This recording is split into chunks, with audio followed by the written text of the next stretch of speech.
All right, folks, buckle in. This debate kicks off with a bombshell.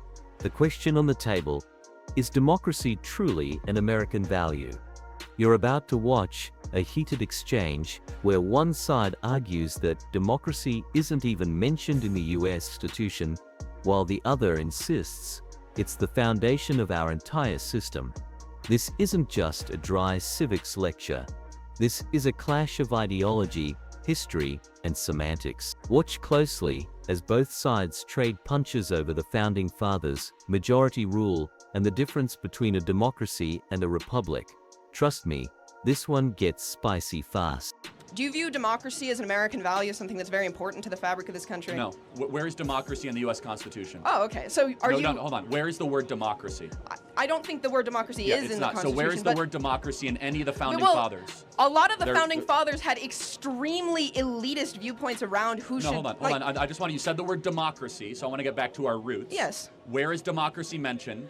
In the Federalist Papers, the Constitution, or the Declaration? I think it's good that this country has moved away from things that were So explicitly believed by the founding in the Federalist fathers. Papers, and it's mentioned negatively as a problem. So you ask me, is democracy a fundamental American value? I say no. Okay. Because I go back to our roots. And Do you... Hamilton, Madison, and Jay... Oh, I know that Hamilton was anti-democracy. No, well, hold on, these people thought that people should be owned as property. I want to be clear. I am pro-representative government, okay, but I'm not pro-democracy. That's a big difference, and that distinction's important. But you asked very specifically about democracy, which is not an American value. It never has been and never should be, because what is democracy? Democracy is majority rule no matter what. That there's no provisions of checks and balances, no inalienable rights, no separation of powers, pure if the majority gets it, the majority wants it as quickly as possible. I don't advocate pure democracy. I do understand that we live in a representative, we live in a republic, and I understand these things. Representative government. Okay. And you might say I'm splitting hairs on words, but I'm not. Well, just coming from a place where on some level we have a level of democracy in this country and people vote and it is part of their civic duty to vote. Sure. Yes. Do you not think it is in the greater interest of this country at large that its citizens are as educated as possible to therefore be able to participate in that system? I think they should be as wise as possible, and I don't think that education and wisdom are the same thing. Yeah, in fact, I understand. I think college disincentivizes the cultivation of wisdom. In the age where, there is such a hypersaturation of, and we've seen this, extremely polarizing, different, people are getting their news from wildly different sources. Yes. People just don't interact with the other side at all. Do you think that being an autodidact, in any sense of the term, is going to give you a thorough and rigorous education if you are, so likely to end up sucked into these holes where you're never interacting with people who that's not my only form of learning. I meet a lot of cool people. I learn from people like you and others. I mean, I'm listening when you're talking. It's not just a shtick. You haven't won me over on any of it, but you had an opportunity to. But I'm glad you attempted to. But yeah, I mean, you learn in other ways other than just sitting in a classroom, listening to a professor drone on for 90 minutes and pretending to read his book and paying $20,000 a semester to cheat on the exam at the end of the semester. I think college is what you make of it. I agree. So is life. People are selling themselves short on their education if they don't. You can listen to as many podcasts as you want. You can meet interesting people. And academia does have an actual level of you have to prove that you're worth your salt, at least to have peer-reviewed papers published, which you don't have to do to start a podcast. If you get a PhD, yes, but hold on. So is your contention that I'm not informed or not worldly or not wise? I want to be clear. I'm not making any claims about your specific level of being informed. I'm saying the general rhetoric on the right against education, against higher education specifically. Why do you think it is? Is it because you think we hate smart people, or is it that there's something happening here that we really think is troubling? I think it's much easier to control people who are less educated. See, now you're a conspiracy theorist. So, no, it's... Anti-intellectualism is a hallmark of fascism. Do you think we're against higher education because it largely has created an ungrateful, unprepared generation that goes into the American body politic and does not share the core American values of freedom of speech, gratitude for our founding, consent of the governed? In fact, it's hyper-radical. And it's against our traditions, our norms, and our customs, and it's created massive fissures. We call that the woke mind virus, if you will. Okay, that makes... It's not because people are easier to control. In fact, we love learning. I learn every day. In fact, that's why I'm pro-Hillsdale College, where it's probably one of the hardest colleges in the country to get into and graduate from. The problem is that when you are learning largely trash and crap, and you're not going in the pursuit of truth, beauty, or goodness, and you're not trying to inculcate wisdom or good character, there is There's no oversight on online political punditry to make sure that you're in pursuit of wisdom and goodness. No, like, of course you there's not. directly profit from propagating viewpoints that are more polarizing and that suck people deeper into more conspiratorial thinking. Hold on. What you're doing is you're actually insulting the audience, not me. Because the vast majority of this audience actually enjoys watching my videos, and they enjoy hearing from me. I never said your audience didn't enjoy watching your videos. Because you say I'm profiting. The way you do profit, like you financially, you make a ton of money from getting more clicks. The audience rewards me because they find that I bring some value. Well, I don't and that they necessarily learn something think from that me. whatever gets the most eyes question. on a specific. But it's easy to attack me as exploitation. What I say is actually very popular and resonates with people. Thank you for your time. I appreciate it. Thank you. Hi, Charlie Kirk. I would like to debate you on your claim that democracy is not an American value. Okay. I mean, it's a very technical argument, but yes. Okay, well, I say it is an American value because it's established in our Constitution. Now pause for a second. Did you catch that pivot? We just moved from a constitutional debate into a broader argument about education versus wisdom. This is classic courtroom-style maneuvering. Shift the ground beneath your opponent and force them to defend something they didn't expect. One side is essentially saying, higher education has failed America, while the other insists that education, peer review, academia, intellectual rigor is essential to progress. But here's the kicker. Both sides are framing themselves as the guardians of truth. So a question for you, who do you think actually has the stronger case here?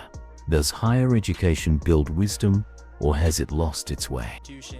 And it creates elections in Article 1, Section 2 of our Constitution for Congress, and we're a democracy. We have democratic values. Again, this is a semantic argument, but an important one. And so where does the word democracy appear in the Constitution? Its definition appears in the Constitution. But the word does not.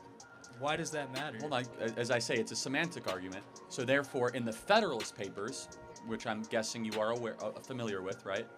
Madison, Hamilton, and Jay wrote it as an explainer of the Constitution. When was democracy mentioned, and how was it presented? It's mentioned in our Constitution. Okay, well, it's not though. The word is not. So what you're talking about is representative government, which of course we have. However, democracy is something completely different. Democracy, as was talked about in the Federalist Papers, was talked very negatively. Our own founders spoke negatively about democracy in our Federalist Papers. The authors of the Constitution went negative. You might say, but Charlie, we have elections. Of course we do. So what is the difference between democracy and a constitutional republic? There are big differences.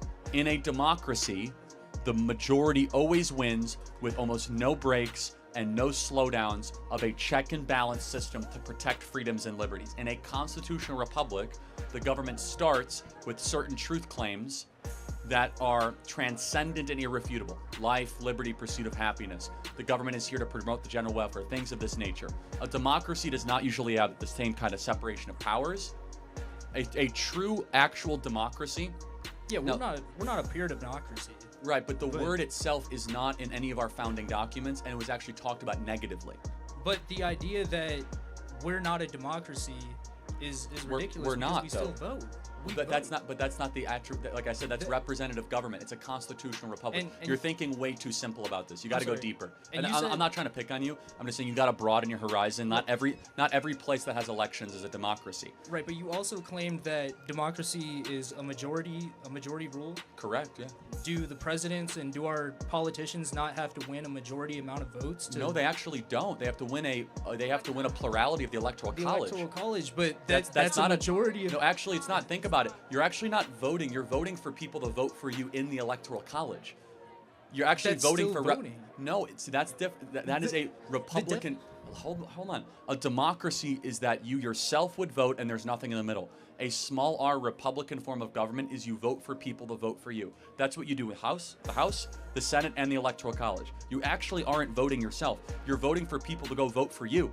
The Electoral College gathers to then go cast a vote on your behalf. That's actually not you voting. But that describes a representation, like representatives. Of course, we agree on representative. Right, and that's not a democracy. And we elect these representatives through democracy. No, okay, again, this is semantics. I encourage you to do more research, man. I don't want to like belabor this. It's the Constitution. Like, I don't understand. Do you know what a republic is? Yes. Okay, tell me the difference between a republic and a democracy. So in a republic, you have representatives. And I'm not saying that we aren't both a republic and a democracy. In a democracy, we elect our leaders. In a republic, we elect representatives. So we vote for the representatives.